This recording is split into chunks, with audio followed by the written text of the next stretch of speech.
graphics, at least in my opinion, are kinda nice, and there is actually quite a bit of variety in terms of the armor stuff that you can drive to victory, all of them having a primary, a secondary and a super weapon. There is even variety within each class, meaning that you will come across different types of mechs, for example, each having a different type of secondary attack.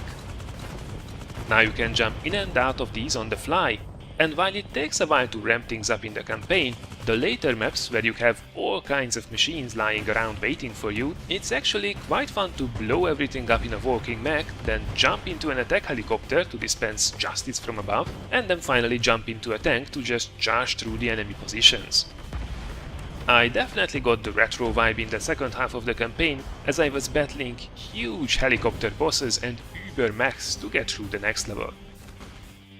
I also quite like the possibility to upgrade both your main character and the different vehicle types that you fight in using the experience you earned, and I also like that you can reset your skill points at any time for no cost.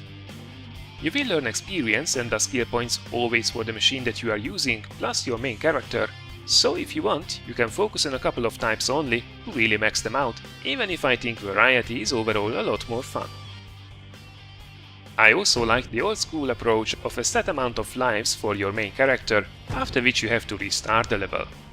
Don't worry too much about this though, you have health packs and self-healing as well through a drone, and if your vehicle gets blown up from under you, you can simply continue as your main character and make your way to the nearest machine.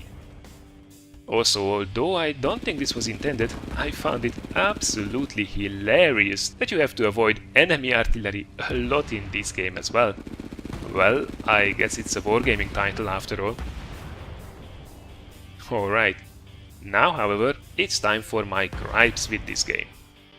So first of all, what do you mean that I can't rebind my keys as I see fit in 2016 in a PC game? Seriously? Also, the character selection is a bit lacking as well. You have a choice of 2 commanders in the base game, 3 in the deluxe edition with 2 additional ones on the way, and to be honest, a few more would have been nice. I have to say the game also starts rather slowly as you get the machines introduced one by one, which is a shame because variety is the best point about this game in my opinion. My biggest gripe, however, are the following 2 main points. First of all, they interrupt the action way too much with a variety of things. For one, the level designs actually give you a lot of freedom most of the time. It's so satisfying to jetpack over whole mountains in your war mech, for example.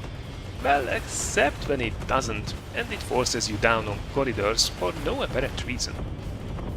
The fact that you also have to collect ammunition can be especially annoying during boss fights, as you constantly have to leave the fight, go back to the nearest machine respawn point, and change to a machine which actually has some ammunition.